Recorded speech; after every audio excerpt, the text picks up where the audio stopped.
Now, live from the 13 Now Digital News Desk, this is the Friday Night Fever Afterburn, sponsored by Peden Heating and Air Conditioning.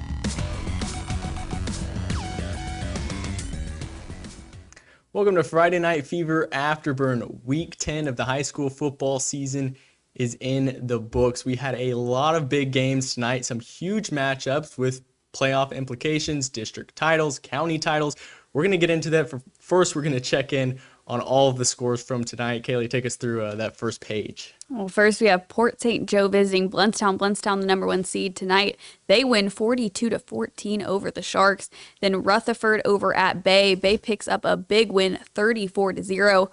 Holmes County visiting Sneeds for another SSAC games. The Pirates pick up a win towards the end, 40-30 over the Blue Devils.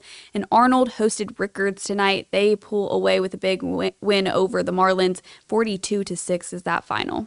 Then up in Santa Rosa Beach, 55-14 is South Walton over North Bay Haven. Another district game there. South Walton trying to stay in the playoff race. Walton 45-35 over Pensacola. District matchup there. Mariana at home against Florida State University High School. The Seminoles, they roll in that one 34-7. Rio Hitchcock beating Trenton for the second time this season. That one also an SSAC matchup, 26-12.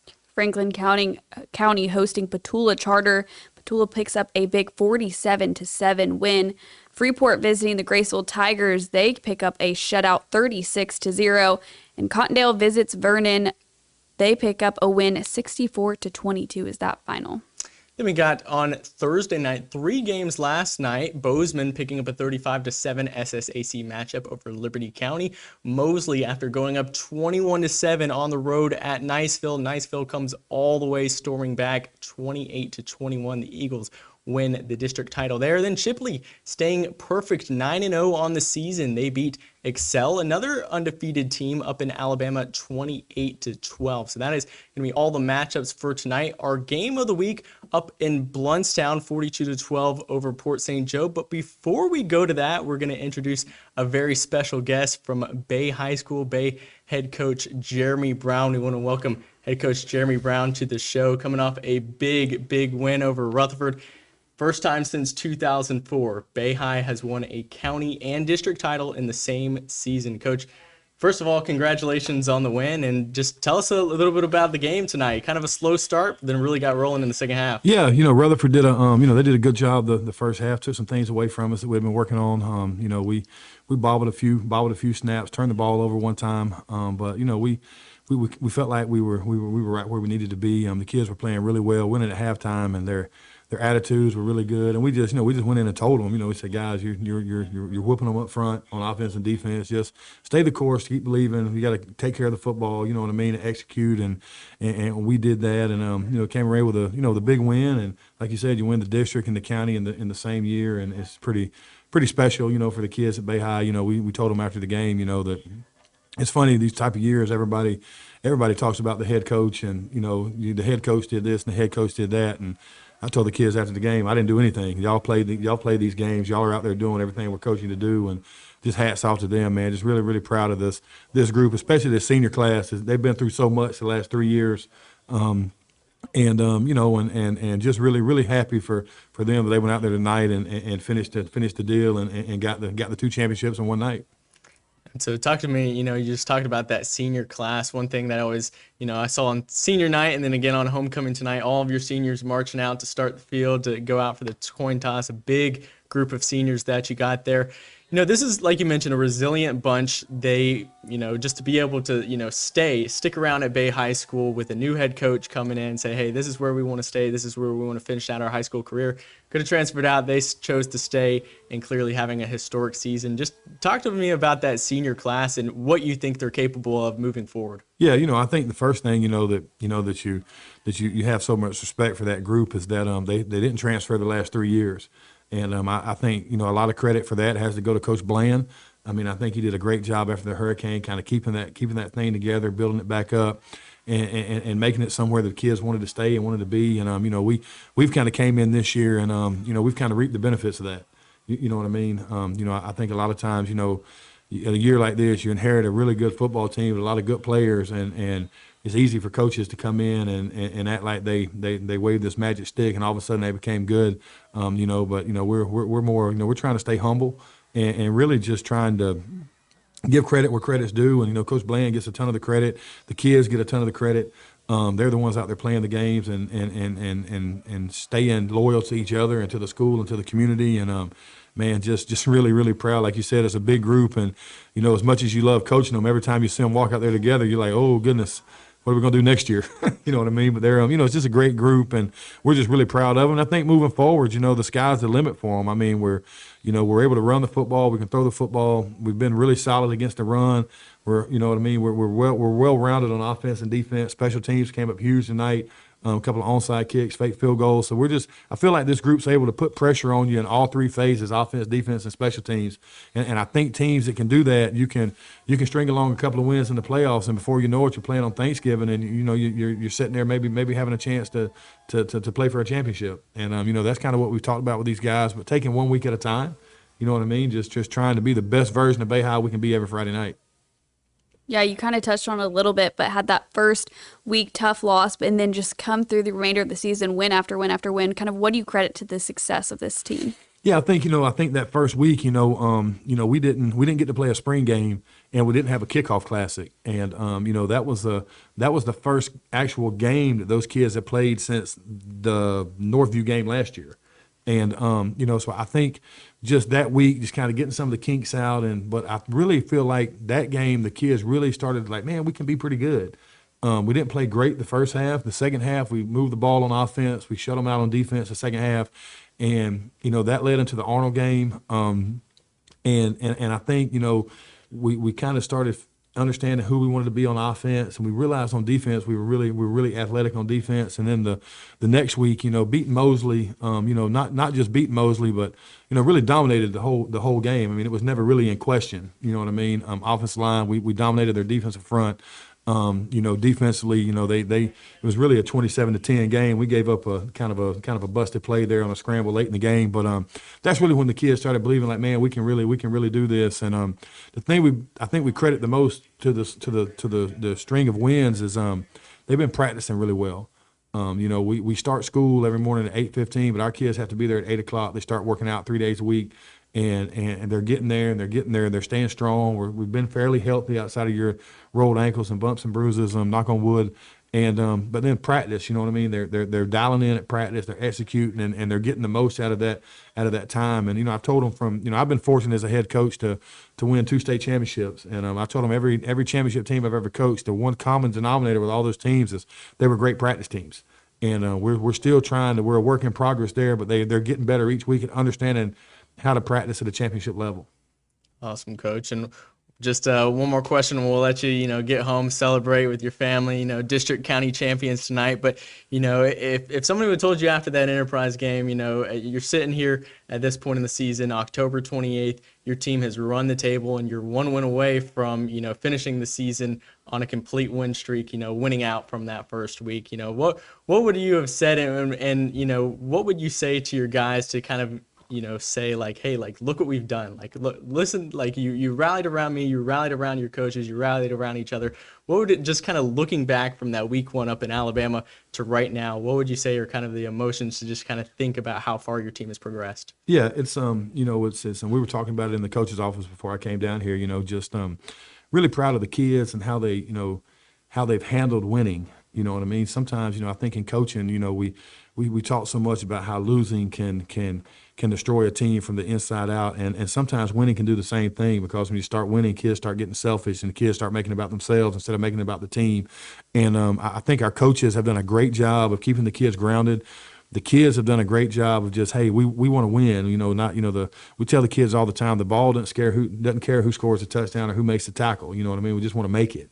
And but if you'd have told me, after the Enterprise game, we were going to be sitting here 8-1, having a chance to go 9-1, with a home playoff game, I would have said, man, that's great. That's very high expectations.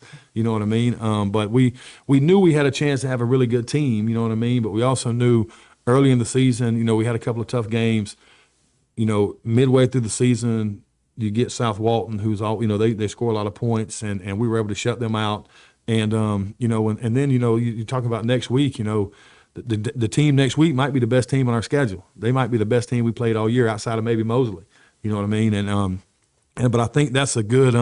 It works out. I think it's a road game. We're going to have to. Eventually we'll have to travel in the playoffs. So it's going to be that playoff type of environment, and the kids are going to have a great week of practice and move on from this one. You know what I mean? We told them to enjoy this one this weekend, but when Monday rolls around, next week's game for us is huge because the playoff implications. You know what I mean? We could really shoot up in the rankings in the RPI, beating a team that's undefeated. You know what I mean? But the same thing with Northview. They've got a lot on the line. They beat a team that's 8-1. They may jump in the 1A rankings. So it's going to be that kind of playoff kind of vibe because the game holds so much importance in regards to the playoffs and the standings. So, but no, man, we're excited for the kids, the community, the school.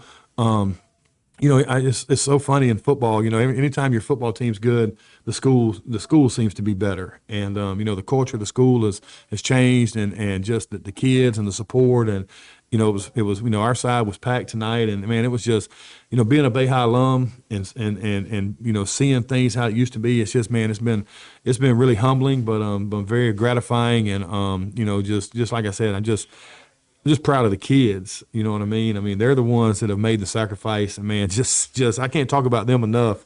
That they're just an awesome bunch of guys, and we love coaching them, and it's just, man, I'm just excited for them.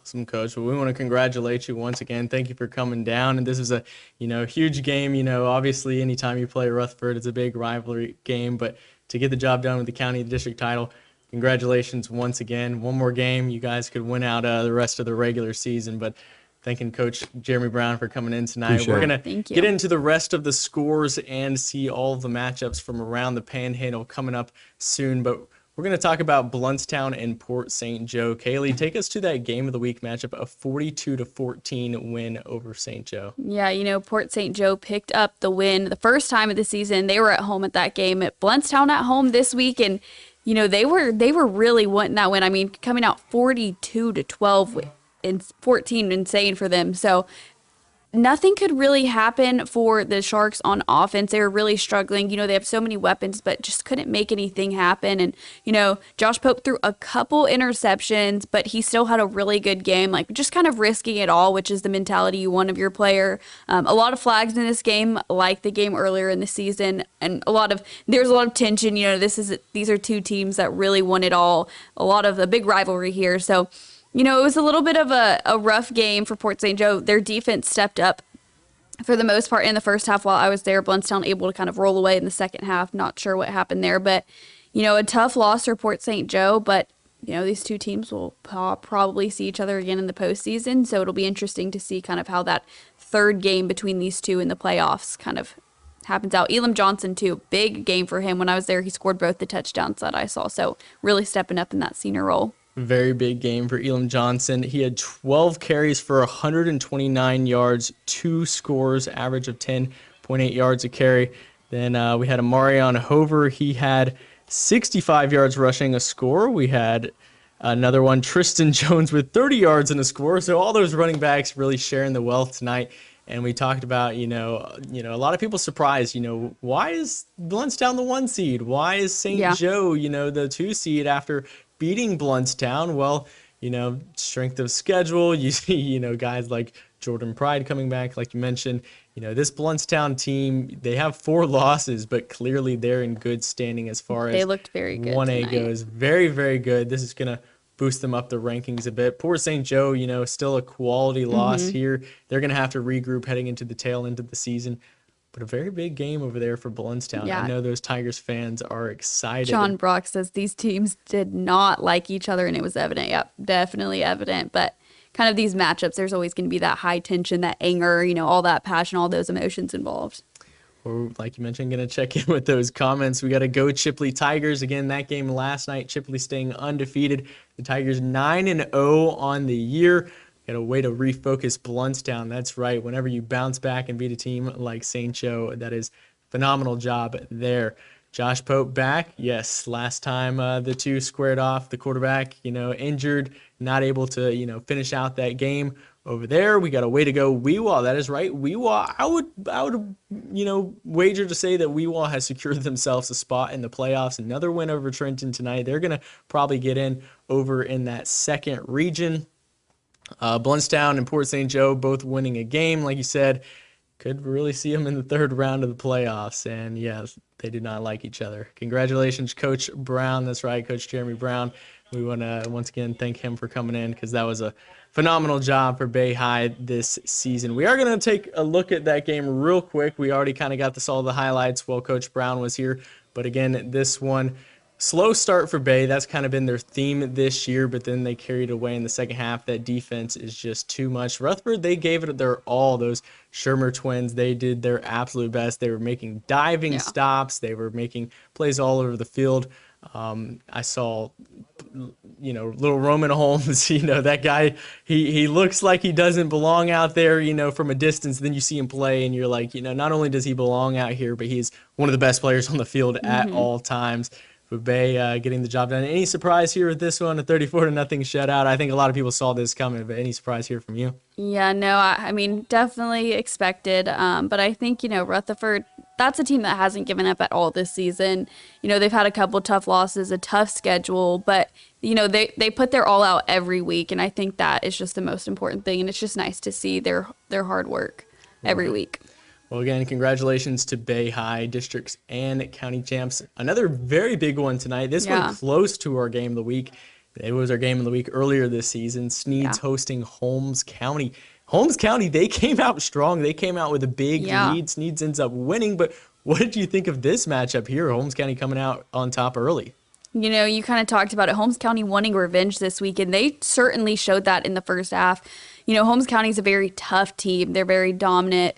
But Sneed's, Jason Patterson right there, a couple crazy highlights from him from this game, that 180-yard run to the house. So it's hard when you have a player just as electric as he is, pretty much unstoppable. And I think without Jason Patterson, Holmes County probably could have pulled away with that win, but he is just so dominant. Second in the state right now, but I wouldn't be surprised if his stats from tonight put him back in that first place spot. I completely agree with you there. We'll have to check it out. We got another player from a big school down south moving up to that number one spot, but it's still within 100 yards, so he's clearly still capable of winning that. Right there. There we go, the big run from Patterson, and clearly he's far and away the top rusher in Class 1R, but for the entire state through all classifications, he's just behind for that number one spot. So we'll see if by the time the regular season ends, he can take the title. Sneed's again 40-30 over Holmes County. That's going to be the 3-seed game. A lot of people thought that Sneed's belonged in that 1-seed game. Bluntstown did not. Bluntstown proving that they did belong. Yeah. So,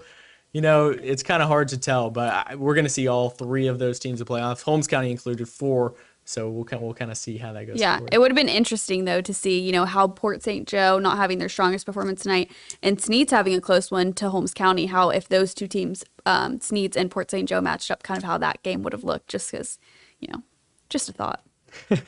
I definitely think that it's definitely possible.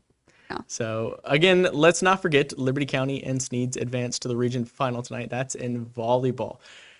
I'm going to go on a rant real quick. I've been ranting about this all week long, about the FHSAA putting these volleyball games on a Friday night.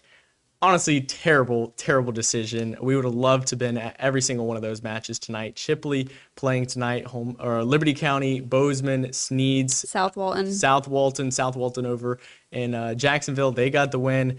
Liberty County and Sneed's, they faced off for the district title. They'll face off again in the regional finals. So a lot going on there for volleyball. Sneed's pulling off that win over Bluntstown. Yeah, Sneed's sweeping Bluntstown. So we're going to get a Sneed's and Liberty County matchup in the region finals. Again, Liberty County is the number one team in the state. We're going to get back to football in just a second. But Sneed's, they've won 9 straight state championships, so you can't count them out. Let's see. What other games do we have going on tonight? Arnold and Rickards. That one, tough matchup for Arnold tonight. They really could not get much going there. Rickards kind of got any look that they wanted. running all over the Marlins. It's a tough district for the It is a Marlins, very for tough sure. district. Only 3 teams. So what really would have been interesting if Arnold pulled off a win tonight, then every single team would have been 1-1 against their district Yeah. opponents. That would have really shaken things up. That's why we wanted to be there tonight in hopes that Arnold did that. That was not the case.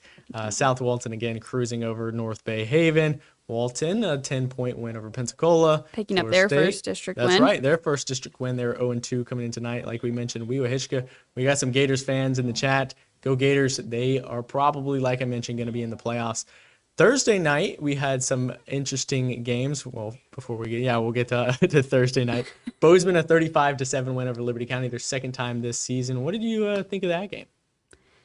I think that was a pretty evenly matched game. Liberty County, like we learned last week, had about 7 players out. Not sure kind of how they were stacked this week, but injuries can really, really hurt, especially when it's so important to get those wins towards the end of the season. But, I think the good thing for Bozeman is they also have some injuries, starting quarterback out, but they still find ways, they have great receivers, dominant players. So, Bozeman's definitely a crafty team, and I think this was a good matchup for them, and they kind of proved that they have it, especially, that tough loss to Chipley coming out and beating Liberty County like that. Good win for Bozeman for sure. Very good win for Bozeman, 35-7 over Liberty County. Spencer, do you have any idea on the J score from tonight? Is that anywhere up?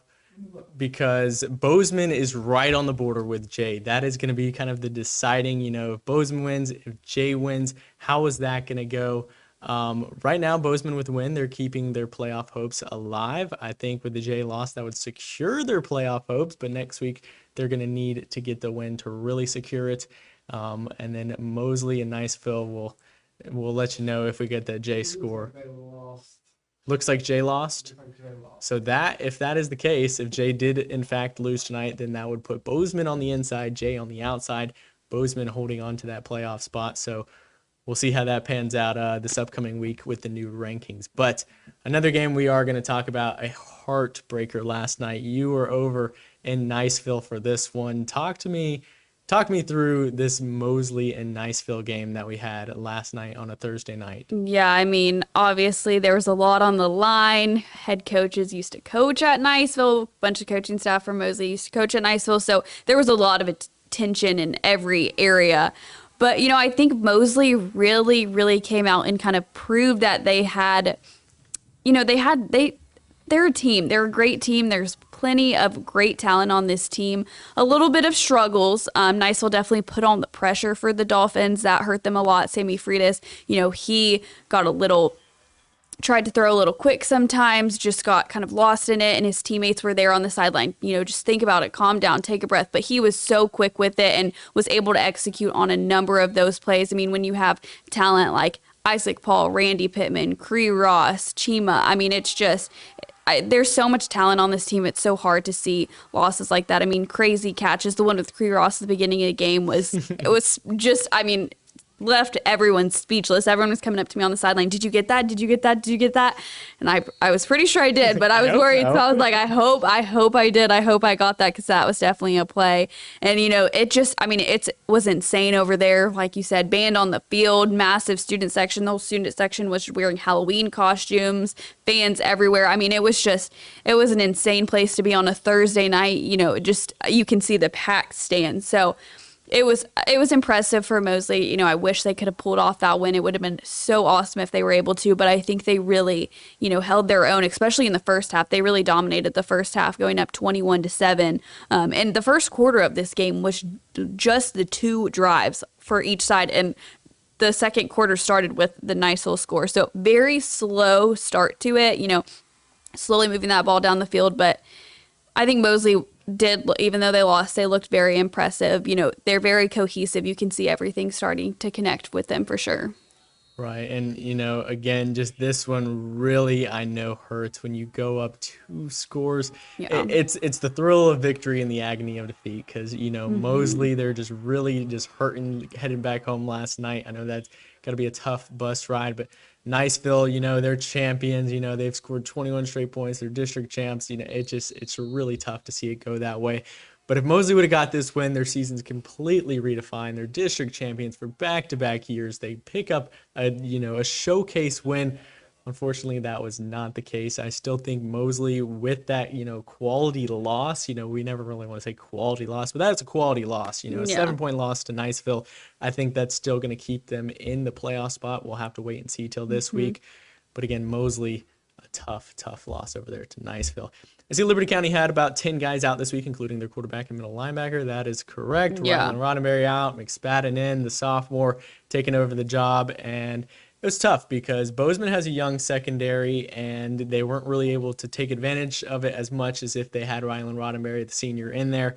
But yes, that's back-to-back weeks that the Bulldogs are riddled with injuries, and it did show last night. That's right. Chipley beat a tough Excel team, Northview Chipley, of course, a big regional game. That is correct. Chipley, like we mentioned, 9-0. They're a good team. They are a really good team, and they went to the Final Four last year. I really think they have that capability this year, but we'll have to wait to see. There's a question for you down at the bottom. Yeah. Tell us about that. Yeah, I touched on a little bit, but I mean, it was insane over there. The band, when I was getting ready to do the live shot, they were right by me, and I was like, hopefully they move down the field a little bit because it was loud. There's tons of them. I was walking around. I thought I was at a college game for some of it. I mean, it was just insane. The concession stands, the booster area. I mean, it was a full scene. It was insane, just even the stadium itself too. It was definitely a step up from any my high school or anything like that. So it was insane. I kept having to remember that this was a high school and it was a Thursday night. I mean, the amount of people there, fans, regular fans, students, it was insane. So for Mosley to really, under all that pressure and that electric atmosphere to hold on like they did, impressive. Right. And, I personally have not been to Niceville High School. It's one that I've always wanted to go to. I was a little jealous last night having to, stick. Bozeman game was fun. It would have been nice to be over in Niceville. But again, yes, go Bucks. The Bucks got another win last night. How about them Tornadoes, county and district champs? If you weren't here for the start of the show, go back to the beginning. Watch. Coach Jeremy Brown was on talking about those Tornadoes, county and district champions. Way to go, Bay. Another Bay fan. Go watch it. Coach Jeremy Brown, he's very proud of those seniors, all that crew over there, as he should be. We're heading into the last week of the high school football regular season. Next week, playoff time.